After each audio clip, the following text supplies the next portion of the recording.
So I just recorded this, but my audio file got corrupted. Nice.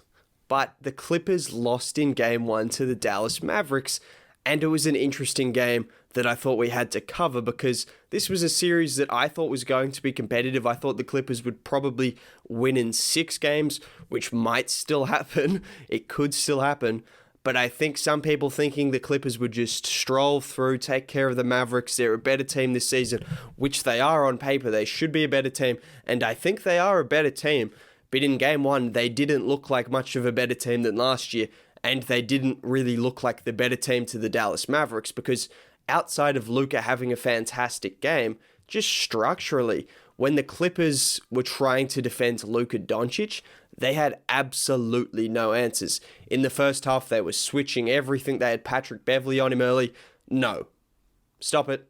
Don't do it. Get help. Patrick Beverley is not the answer for Luka. Have we not established that? We saw it last year in the 20 minutes or so Patrick Beverley played.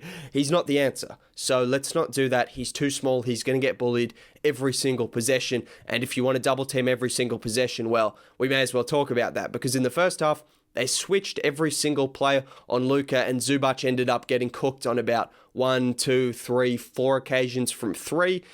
By the time Luka hit a 3 in front of the Clippers bench and stared them down after stepping back on Zubac, I think they decided to switch that. That was the turning point.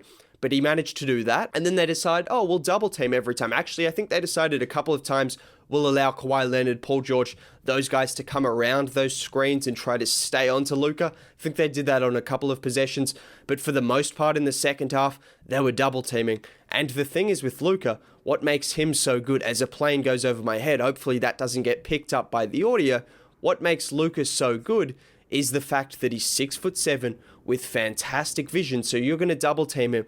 He's seeing over that double team. He's passing it to the middle of the court. And then all of a sudden, it's a 4-on-3, which is what the Mavericks were playing for most of the third and fourth quarter because Luka was getting double teamed. He was finding the open man. And then they were creating opportunities. And hence why they ended up with 16 3-point shots, I believe. 16 3-point makes, should I say. And guys like Tim Hardaway Jr., Jalen Brunson, Dorian Finney-Smith, Porzingis on a different night. All of these guys can hit their threes, which is why the Mavericks are a dangerous team when everything's going to plan. Because if you're going to double team Luka, okay, he's going to pass out of that double team, and all of a sudden, it's pretty much likely going to end up in the hands of one of Finney-Smith, Hardaway Jr., or Brunson, who are all 40% three-point shooters or damn near. Maxi Kleber is damn near that. Porzingis is 36% on the season, I believe. Richardson is the only bad shooter on the team, and he's still capable of knocking them down when open.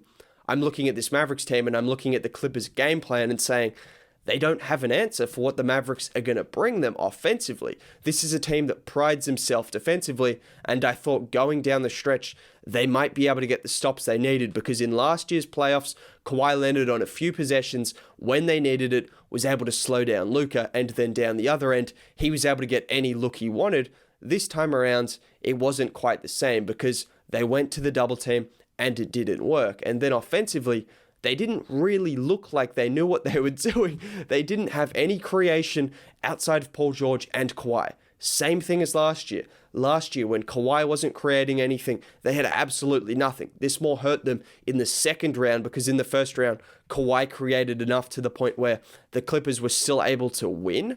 But in the second round against the Nuggets, when Kawhi wasn't creating, they had nothing. This year they brought in Rondo and he ended up with 4 assists, 11 points. He had some kind of impact. He was decent, but he wasn't the difference that they need for offensive creation. Whether that's going to be the difference in this series, I don't know. I think the Mavericks have some pretty good answers for what the Clippers are throwing at them defensively, because I'm looking at a team that Porzingis only ended up with 14 points on 4 of 13. Brunson had a pretty standard game by his standards.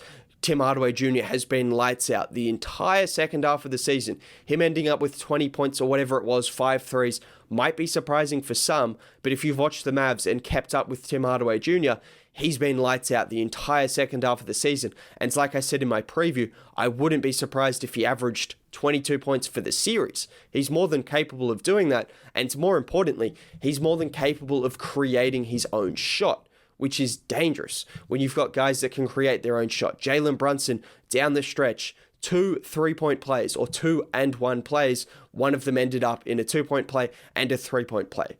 Minor details, it doesn't really matter. But basically, he went down, created his own shot, and drew contact on back-to-back plays in the fourth quarter when they needed it, and he brought them back into the lead. So they were huge plays down the stretch. Even Porzingis made a couple of plays and a couple of free throws. They had everyone chip in and make some kind of an impact. And then defensively, they were pretty impressive as well. This is a team that I didn't know if they had the answers for Kawhi. I still don't know if they do, because last year he averaged 32 and 10, 5 assists a game. He was dominant in that series. This game he ended up with 26 points, wasn't incredibly dominant, had a decent game, but not a Kawhi game by his standards. PG had a pretty good second half. He was decent, but he wasn't exactly looking like a superstar player. He was looking like a decent player, which is maybe what we should expect from Paul George at this point in time. Maybe we just expect him to be a good player instead of be that superstar guy that we thought we were getting after that season in OKC. If he can be a 25-point per game scorer, 23-point per game scorer for the rest of the playoffs, maybe that's enough for the Clippers. But I don't know if it is, because I'm looking at a team with Reggie Jackson, ended up with 4 points or whatever. Patrick Beverley isn't really creating too much. Rondo will create some. Kawhi will create some. Paul George will create some.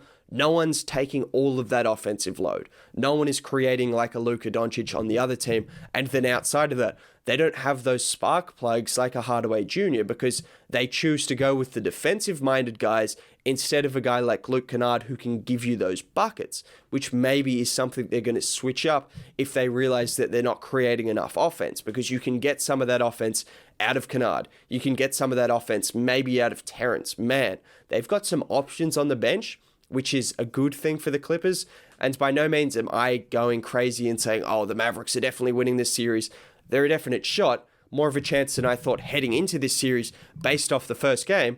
Again, thought it was going to 6, thought it was going to be competitive. Didn't think the Mavericks were going to take care of this game quite so comfortably. I know it was by no means a blowout, but every time the Clippers tried to come back or have an answer, Dallas went down the other end and had an answer as well. And again, with this way of defending Luka, which is non-existent, like they threw 3 different schemes at Luka, none of them worked, and the last one was probably the least effective, and it also gave Dallas's shooters a ton of confidence because now they know that they can hit those open looks, and Luka knows they can hit those open looks, so he's not afraid to pass out of those double teams. You're in a world of hurt if you're the Clippers, because what do? You go back to switching everything and letting Kleber get cooked. You play small ball, and then Porzingis all of a sudden has a ton of mismatches inside. Maybe small ball's the answer for them. Maybe that's what the Clippers decide to do, because if you're going to switch everything, you're going to need someone like a Batum or something. I don't really know what the Clippers have to offer in terms of guarding Luka. Maybe they're going to continue to double team him. Pray that Hardaway Jr., that Brunson, that Finney-Smith, these guys that have been shooting 40% pretty much the second half of the season. All of these guys have been lights out the second half of the season. In general, in the second half of the season, this is a team that has been more on par with the pace of the Clippers and teams like the Nuggets instead of where they are on the season because of the slow start. And their shooting reflects that. This is a team that lives and dies by the three-point shot. And they lived this game by all means because they ended up with 16 threes. They were knocking down everything. And the Clippers are going to have to seriously reevaluate how they're going to defend this team. Offensively, I think they're still going to be able to get looks. I'm still a little bit concerned now looking at their offense and seeing it's still pretty stagnant.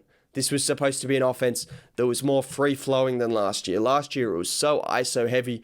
Again, come playoff time, when it comes down to it, Kawhi dribbles up the floor, mid-range, hits it or doesn't. Paul George, similar thing, isolation, mid-range, pull-up 3, hits it or doesn't. There wasn't a ton of movement. There wasn't a ton of creation. This is still going to be a tough series. Mavericks fans, I don't think it's going to 5 games your way, although it could, but I think it's going to be a tough series. This might go to 7 games, which is interesting. It's going to be a fun series at least. We know that. Anyways, if you enjoyed this kind of video, drop a like on it, subscribe to the channel. Have a good day. Catch you next time. Bye.